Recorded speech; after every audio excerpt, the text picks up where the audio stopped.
Moment చెప్పినా కూడా చేయాలి.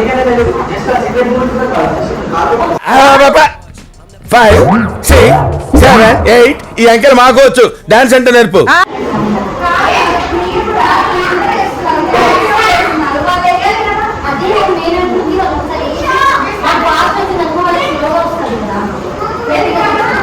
నువ్వు ఊరుకోమా దుద్దు అంటావు. ఎక్కడో తడుకుంటాడు. ఇప్పుడు ఏమంటున్నారన్నా? వేరే స్టెప్ చెప్పంటున్నారా? అది చెప్పండి. ఏదో